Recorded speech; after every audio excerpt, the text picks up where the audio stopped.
What up, family? It's me, RonDough, a.k.a. Parnell Shuttlesworth, b.k.a. your mom's homie, a.k.a. Young Ash Ketchum. I gotta catch them all. F.K.A. Mr. Big Stuff. And my pronouns is Black Matrix. And I would like to welcome y'all to the Treehouse out of Chicago.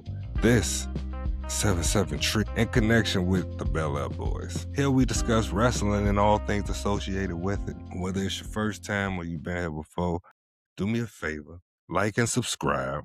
If you know anybody that might be interested in checking out the podcast, hearing the episode, or you have a favorite episode, or you have a topic from a favorite episode, share with them. That'll help us out a bunch on this end. And all the traffic that we receive helps us to know what we need to be pumping out for y'all. Comment, follow, all that good stuff. I'll drop all the handles at the end of the episode. But today, we are reviewing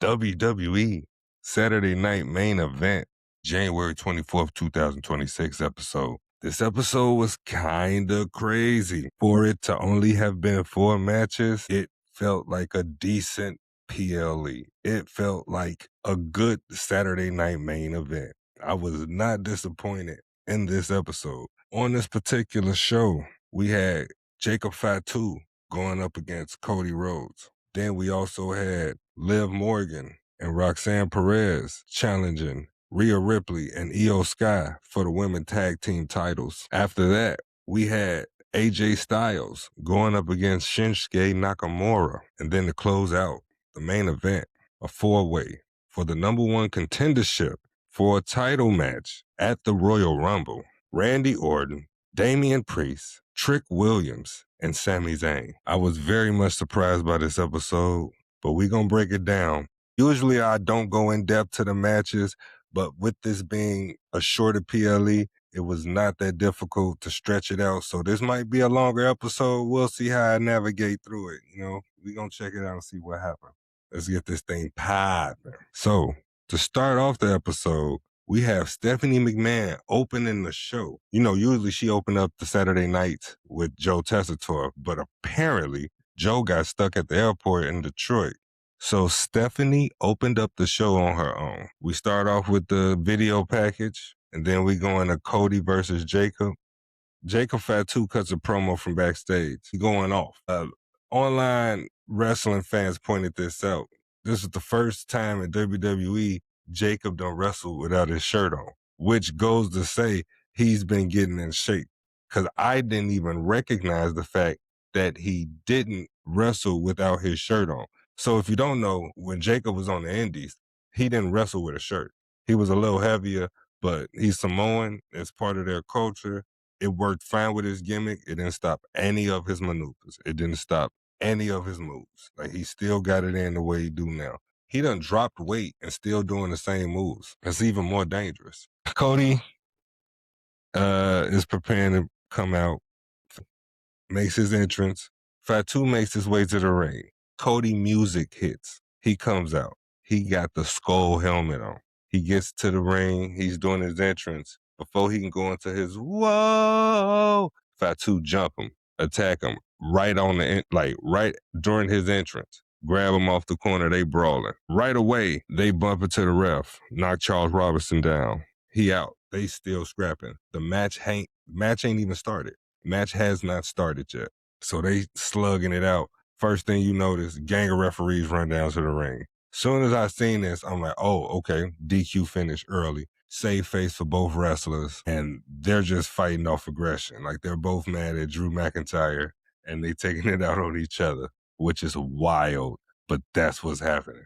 But that is not what took place. It was not a DQ. And why wasn't it a DQ? Because the match never started. So these two dudes legit just slugged at each other for like 20, 25 minutes. And when I'm talking about slugging, I mean they brawled all through the arena. They brawled in the ring. They got out of the ring. They went, first off, how did they get out the ring? Cody's on the outside. Fatu attacked one of the security guards, hit a moonsault, front flip on the floor to the group of security guards and Cody Rhodes. Fatu tried to walk off. Cody come back, grab him, attack him. They fight back down towards the ring. They fighting on the announcer table. They fight through the crowd. They just scrapping, just throwing them. At one point, Fatu hit a big back body drop on Cody Rhodes on the concrete in the audience. They brawling through the backstage. And they just going back and forth, just trading blows, trading punches, kicks, going up to the second level of the audience. Cody grabbed a bystander's drink, drinks some, spits it in Fatu's face. Like Cody, he's been planting little seeds of what I feel are heel maneuvers. Like his aggression. This is the second match that I've seen of his in a row when they go into the crowd and he takes something from the audience and uses it in his match where he had the falls count anywhere in the 3 stages of hell against Drew. He grabbed a dude's, I want to say, Money in the Bank briefcase, as well as he grabbed a dude's phone and bit Drew McIntyre in the head and took a selfie. But anyway, I thought that was funny. I thought that was funny when Cody spit the drink in dude's face. Anyway, they brawl through the back area. Cody picks up a trash bin, a little plastic recycling bin, throws it at the security guard and Fatu 3 separate times. This match, which really wasn't a match, this was just scrapping, and it was so cartoonish and comical, and I was still here for it. I was still locked in because anything could have happened. This match was not official, so they were scrapping. This match was like 20, 25 minutes long. That never officially started. Cody, meanwhile, referees, help, security guards all getting ambushed, getting whooped, getting accosted anytime they come in between Jacob and Cody. They fight through the concession stand. They fight back down through the audience. Two got Cody wrapped around the banister. He calling them all type of punk ABs. You know what I'm saying? They fighting each other and security. Every time security get in between them, one of them hits security. At one point, they're on top of the barricade and there's a table there. A security guard done managed to get himself wrapped up in the middle of what is going on between Cody and Fatu, and they both just grab him and chuck him off the table into the crowd of security guards at the floor. And thank goodness they were there, because they yeeted this dude just right up off of the table. Meanwhile, the crowd is loving this. They going at it, brawling, like heavyweight championship type energy. They scrapping. And when I tell you from out of nowhere, I mean, he popped up like he was laying underneath the table. Drew McIntyre grabs Fatu, pushes him back. He falls off of the table that they're standing on next to the barricade to a table that's set up below. He's out. He's through the table. Meanwhile, Drew low blows Cody. Cody hunched over. Drew climbs up on top of the table, power bombs Cody on the opposite end through a table. He's out. Drew stands tall. He gets up out of there. This was just a brawling 2 men throwing fisticuffs. This match never officially started, and Drew came out to inflict damage on both of them, which means I feel like at some point this might be a 3-way at WrestleMania. Drew McIntyre versus Cody Rhodes versus Jacob Fatu. We'll get to it. I don't want to do too much, but we'll see. After that, they go to a commercial, but we come back and Kathy Kelly is interviewing Drew as he moving around backstage, and Drew say, look, this is just me putting everybody on notice. This is an example right here. You get in my way, this was going to happen to you. And he got up out of there. Next, we go into Io and Rhea putting their tag team titles up against Liv Morgan and Roxanne Perez. First, we get Io and Rhea making their entrance. Then we get Roxy and Liv making their way down to the ring. Liv is really good with the heel work that she's putting in lately. It stands out above the rest. Is it Becky Lynch worthy? No, but if you're talking tiers, Liv is the tier underneath Becky, because she makes people not like her and they still like her at the same time. If they were to turn her babyface, she would still be over. She could still get over if she went babyface. She won't, but that's the type of energy she got. She's not Becky Lynch yet, but she's the tier right up underneath that. And I don't think there's no question in my opinion. So you get Io and Liv starting off the match. Liv get control after Io hit a big drop kick. You get some double team work between Roxy and Liv to distract the ref. Roxy getting aggressive on Io. She gets a windmill in her. Liv hit a code breaker into a Russian leg sweep on Io for the 2. Liv hit the 3 Amigos and into a running head kick on Io for 2. They doing a fantastic job of keeping Io out of the corner for the tag, so she can't get to Rhea. They tease it, but Roxy cuts her off. At some point, Rhea does get the tag, but then Liv gets the tag also. Rhea hits 3 short arm clotheslines into a fallaway slam, but she only gets the 2. Roxy get tagged in. She gets a wailing on Rhea in the corner, windmilling her. She backs up, try to get some running offense in, eats a straight kick to the face. Rhea goes up to the top for a suplex. Roxanne reverses that into a Hurricane Rana and Lives on the other end of the ring, catches her into a second rope code breaker. Rhea gets down. Now it's Liv and Rhea. They square up. She hits the razor edge and a missile drop kick from Rhea hits the razor's edge and Io hits the missile drop kick on Liv, but they only get the 2.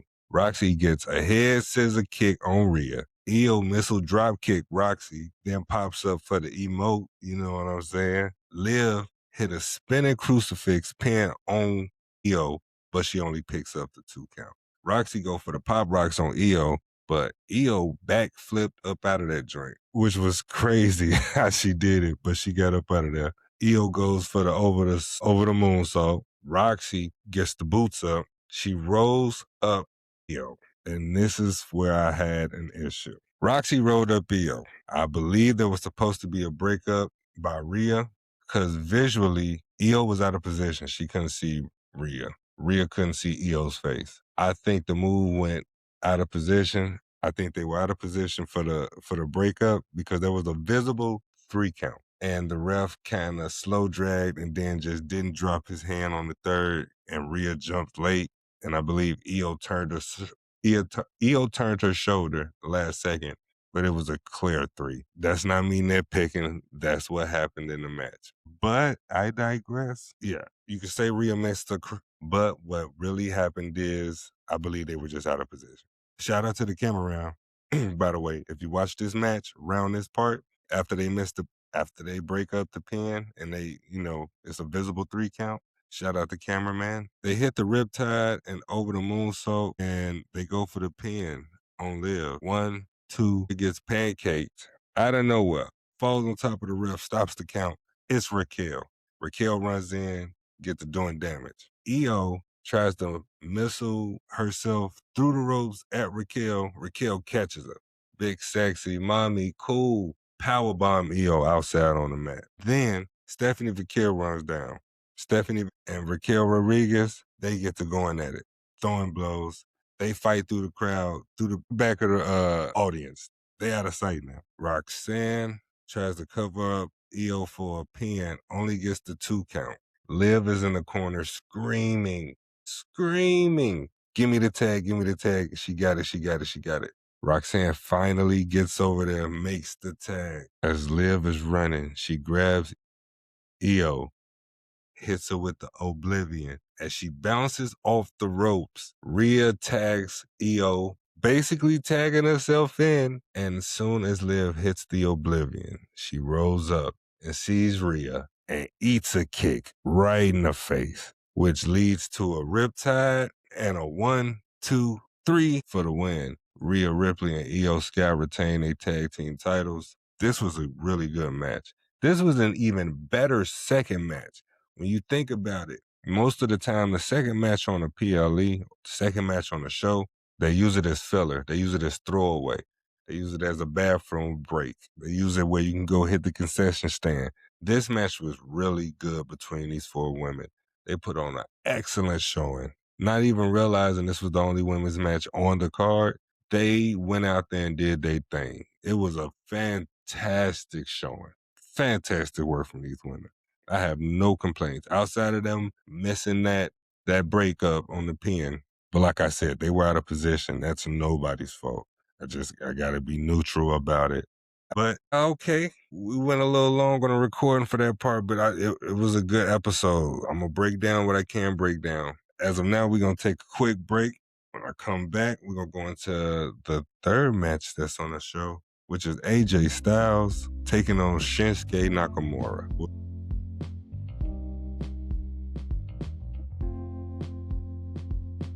And we're back. Thank you for tuning in. Appreciate y'all. Let's get on with the episode. So next, we got a promo for AJ Styles versus Shinsuke Nakamura. This is essentially like a dream match 18 years ago. That's no shade, respectfully. If WWE knew how to push wrestlers that weren't homegrown, they would have gave us this match for real, 2016. AJ debuted at the Rumble in 2016, so 10 years ago to the year. Nakamura made his way to WWE later on that same year. These two gentlemen have a history that I was unaware of. They been fighting each other starting in tag team bouts back in 2008. That's how far back this rivalry goes between these two gentlemen. We get a Riyadh promo, whatever's clever with that. Then we get AJ making his entrance. He's wearing a mask, which is symbolic of the fact that the last time AJ wore a mask was in New Japan, and his opponent was Shinsuke Nakamura. So you get a little callback, a little nostalgia pop for AJ Styles. You got to be an AJ fan to know about that. Shinsuke makes his entrance, and Shinsuke was going off with his entrance to the ring. I don't know if somebody bet him or what the word was, but my man was dancing to his theme on the way to the ring. And if I don't get that in 26 for the new WWE, Shinsuke dancing and pop locking to the ring for his entrance, what are we even doing? Why do we even have entrances then? If you don't see anything, go check out that entrance. Shinsuke was like, and I'm like, what's happening right now? Why is he dancing? But it was going on. They were making this a big deal. And of course, I agree with it wholeheartedly. If this is AJ Styles last year, every match he's had since January is very important. It has to be taken seriously. This is his final year of wrestling. If this is his final year of in-ring action, we got to do AJ right. Pause. Every episode, one of those slide off in there. Pause? Anyway, we have to look at these matches from a different point of view. All these matches are now retirement bouts for AJ. We know he has the retirement match against Gunther at the Rumble, which is a week away. I hope he's not being retired. I don't even need them like pretending or pulling no tomfoolery. I just don't want it to happen. But let's get into the match. They lock up to start off, headlock by Shinsuke. AJ went for a drop kick, but Shinsuke just straight kicked him out the air. AJ emotes him with the Bullet Club, but then Shinsuke hit him with the Yama. You know how he get it. Big drop kick by AJ. He get in control. He hit a high elbow on Shinsuke and a splash to the outside. They get back in the ring. Shinsuke gets the upper hand. Shinsuke likes a slow, methodical pace. A lot of holds, a lot of hard strikes. Again, this match should have been built up. This should have been the warm-up for Gunther, like the way that they're doing it, but they should have made a story out of it. I don't know why Shinsuke hasn't been on TV, and when they do use him, they jobbing him out. But they could have built this stronger and made this into something. These two have a strong history between the two of them that dates back. And if you're mentioning New Japan, you could have said something or brought that up. You own TNA, you could have mentioned that more. Like, I don't know what the gimmick is, but I don't want them to fumble this. If he fumbles AJ Styles, he being Hunter, then it's official. There's no question about it. My man don't care about nobody but himself. Himself and his crew. That's wild. We know what he did with Cena. We just saw that. But we're going to see how this pans out. AJ, he likes a faster pace. He hits a fireman carry into a net break on Shinsuke. Shinsuke hits a scorpion kick on AJ. Shinsuke hits his sliding German suplex outside to the ring. outside to the floor, where he slid under the rope, back suplexing from the second rope. AJ reverses and hits the dragon screw and is able to roll Shinsuke into the calf crusher. But Shinsuke is able to crawl to the rope. Now this is where the storytelling becomes imminent. AJ wants to make Gunther tap. That's his goal. In this match, AJ was going for the submission finish, and he couldn't put Shinsuke down. That's nothing against Shinsuke. I think it's more so against AJ. Can AJ hit that other level, that other mode, that area of anger and aggression to finish off that match against Gunther? Because here, when he had Shinsuke in the calf crusher, he couldn't get him off. He couldn't get him down. Shinsuke crawled to the rope. AJ hit another dragon screw on Shinsuke while he was wrapped up in the ropes. Locks in the calf crusher again. This time he has to hold on for even longer. Like legit had it in for some minutes. AJ screaming at him to tap. Shinsuke won't tap. Shinsuke saying no. Shinsuke crawling towards the ropes. AJ goes to roll him back in the ring, and inside of the roll, Shinsuke reverses it into an armbar. He got AJ in the armbar. AJ stands up, goes to reverse it into a Styles Clash. Shinsuke reversed out of it.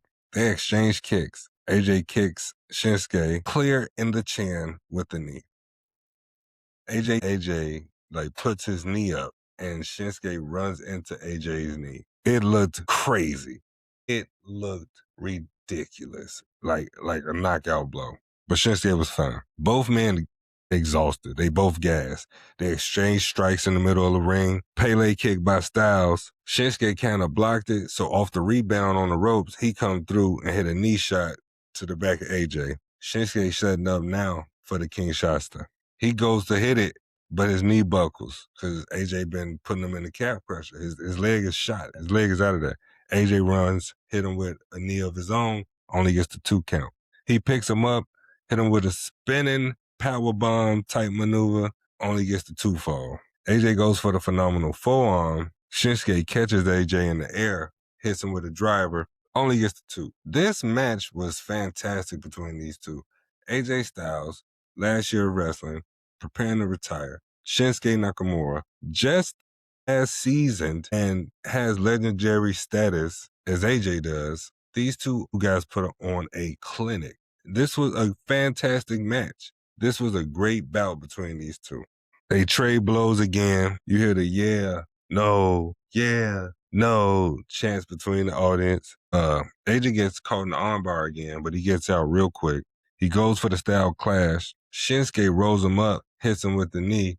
That's it. Shinsuke finna set him up for the king shots to finish him off. AJ sidesteps Shinsuke run, the corner of the ring, I should say, leg first. AJ rings him up on the corner from the apron. He hits the phenomenal forearm on Shinsuke, then hits him with the style clash for the win. 1, 2, 3. AJ Styles wins, and he has the momentum now going into next Saturday in the Royal Rumble to face Gunther. Again, I can't say enough about this match between these two. 2 seasoned wrestlers, veterans, putting on, I would easily say a 4.5-star match. Considering all what they did, and then the finish, the teasers of the finish. No, how AJ methodically targeted Shinsuke's knee so he couldn't hit the Kinshasa. Like he wore him down and made sure he wouldn't be able to get at him. It's a lot of snow in the city right now. You might hear the snowplow riding past. That joint loud as heck. Anyway, after the match, AJ goes over to reach out and shake Shinsuke's hand. Shinsuke accepts. They shake hands, showing signs of respect between the two. I love the finish. This was another babyface versus babyface bout. You forget that Shinsuke is the babyface because he's rarely on TV lately, but he is. Then we see Stephanie McMahon recapping what's happened so far on Saturday Night Main Event. She goes over the first 3 matches and sets up the main event, which is the 4-way for the #1 contendership for a title shot at the Royal Rumble between Randy Orton, Damian Priest, Trick Williams, and Sami Zayn. So what we're going to do is take a quick break. When we come back, we're going to go into this main event, and we're going to carry on like that. All right, y'all, we'll be right back.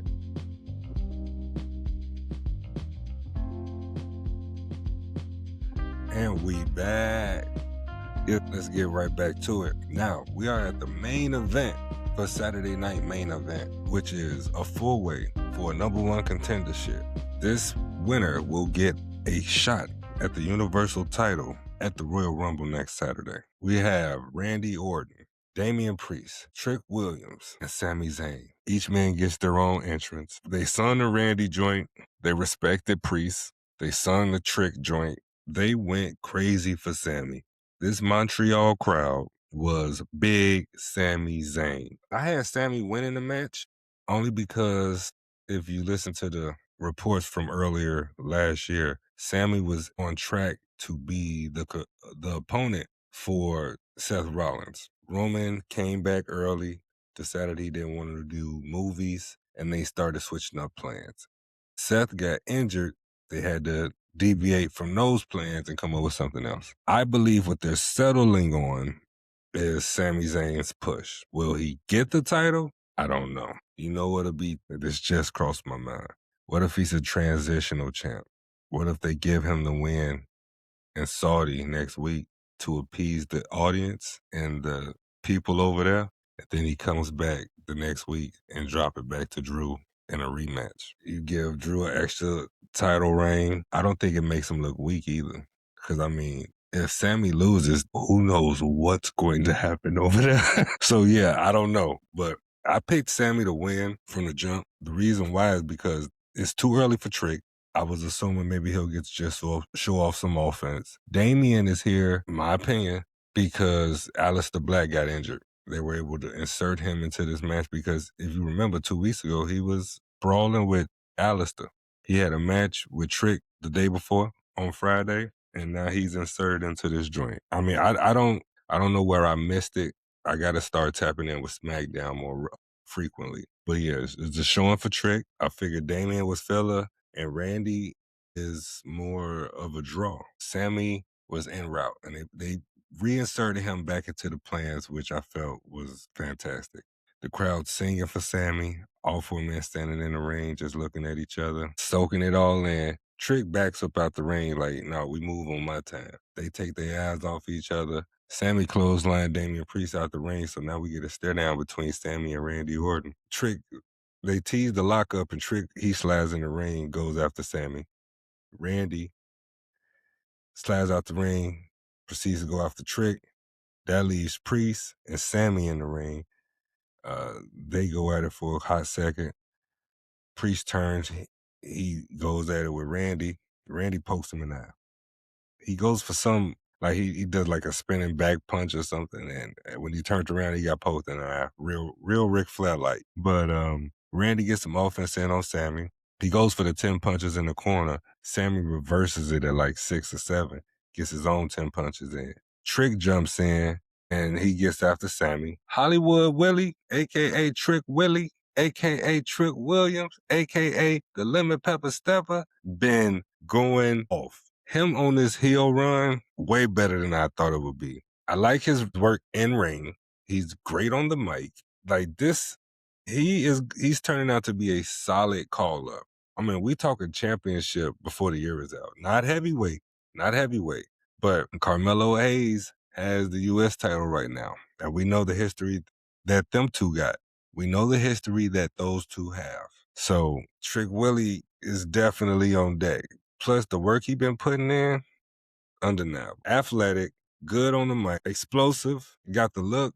He's definitely in line for a push sooner than later. Sami eats a spinning heel kick from Trick. Priest jumps in, goes after Trick. Sami reverses Priest in the corner for a tornado DDT. I believe Sami got his move where he slapped him on the chest, locked fingers with him, and runs up the corner and does a spinning DDT. He couldn't get up to the top rope, so he caught him off the second. Like, it was kind of a slip up, but he caught it and he kept going. No slight. I didn't see any issue with that. Orton gets in his offense, power slam on Sami, hit a draping DDT on Priest. He go to get one on Trick. Sami stopped that. Hit Randy with the Blue Thunder Bomb. Sami goes for a haluva kick on Randy Orton, but he catches a side lariat leg kick from Trick Willie, a Harlem Heat style, like jump in the air, back kick. Sami take the action outside with Randy. Randy go for a back suplex on Sami. Sami reverse it. Hit Randy with the back suplex on the announce table. You know Orton spot where he pick them up, drop them on their back on the announce table. Sami did that to Randy. He ain't going. Sami haluva kick. Damian Priest tries to pin him. Trick pulls the ref out the ring. Stops the count. It's a no DQ, so he couldn't get to break up the pin. He just pulled the ref out. Randy hits 2 back suplexes on the announce table on Trick. Then he hits one on Sami. Then he hits one on Damian. Then he hit one more on Trick Willie. He throw Trick in the ring and Trick rolls out the other end. Sami goes for another Blue Thunder bomb on Randy. Randy blocks it. He tried for the RKO. Sami blocks it, rolls him up, only gets 2. Randy charges at Sami into the corner. Sami sidestep. Randy hits the post. Randy go for the RKO again. Sami pushes him off. Randy hits the canvas. His back is shot. He out of there. It's sore. Sami go for the haluva kick. Sami go for the haluva kick on Randy again. Randy runs out the corner, hits the RKO on Sami. As he gets up, Trick comes out of nowhere, pushes Randy out of the ring, rolls up Sami. 1, 2, Damian Priest breaks it up. Priest and Trick battle on the apron. Randy pull up, hit both of them with the draping DDT. Now the Viper is lit. He coiled over. He go to try to turn up on Trick. Damian Priest come in, choke slam, sit down choke slam on Randy Orton. Trick grab Damian, throws him out the ring, try to steal a pin again. Only gets the 2. Sami hits the exploder suplex on Trick Williams in the corner. Then he go for the haluva kick and misses. Damian Priest comes through. He hits Sami with the razor edge from up out of the corner. He kicked Trick. Damian Priest kicked Trick off the apron. Damian Priest kicked Trick off the apron. Turn right into haluva kick. Sami falls on top of Damian Priest. Hooks the leg. 1, 2, 3. Sami Zayn is your winner. Sami Zayn has become the #1 contender and earned a title shot at the Universal Heavyweight Championship. And he will face Drew McIntyre for that belt. This was a fantastic showing for all 4 gentlemen. They put on a nice bout. Randy was able to get his offense in and reserve energy. You got to remember, Randy's a vet now. He's an older guy. We don't want to be putting too much on his plate. Trick got to be out there and get a taste of what it is like to run with the big dogs, but he's earned it. It wasn't handed to him. It wasn't given. They're pushing him. They have him in a position to push him big. All he got to do is show up and keep doing what he's been doing. Damian Priest got some exposure because he was definitely not supposed to be in this mix. If I'm, being honest, I don't think this was for him. Not to mention Sami Zayn. They might have rioted if Sami didn't win it. Sami went in there, underdog Sami as usual, got up out of there with the victory. I thought it was pretty much telegraphed. I knew for a fact that Sami would win. Not that anybody told me or for any other reason besides that they were in Canada. Sami has continuously gotten the short end of the stick. I feel like it's his time. Will he get it this WrestleMania? Will he win it at the Rumble? That I don't know.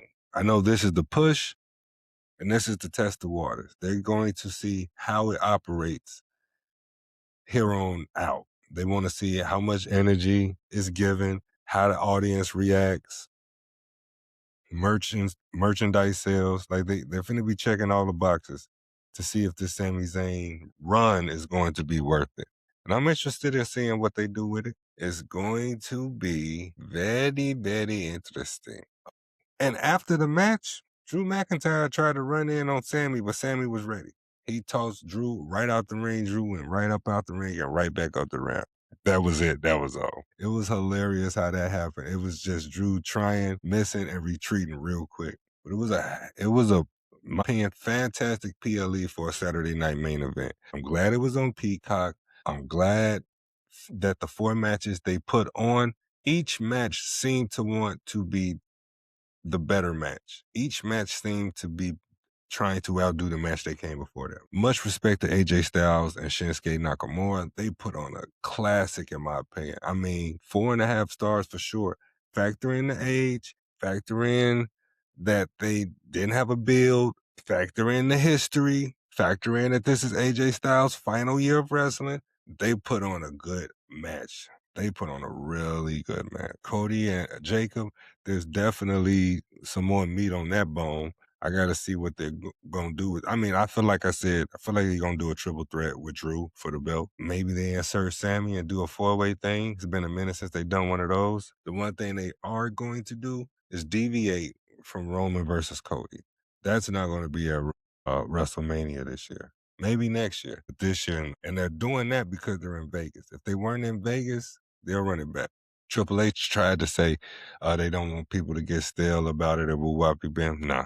They want to give Vegas a different experience from what they had before. This year is going to try and outdo last year, and last year supposedly did dumb numbers. So that's why that's taking place.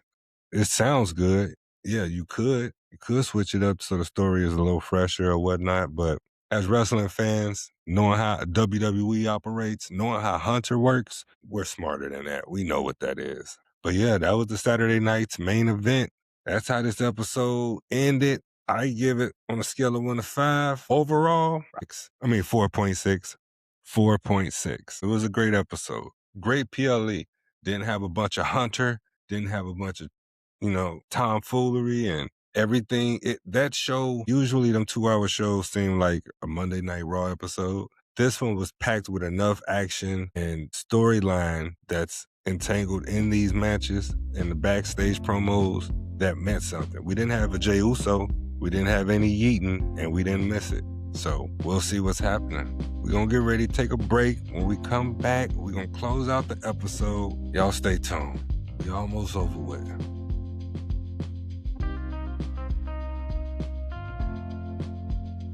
And we back.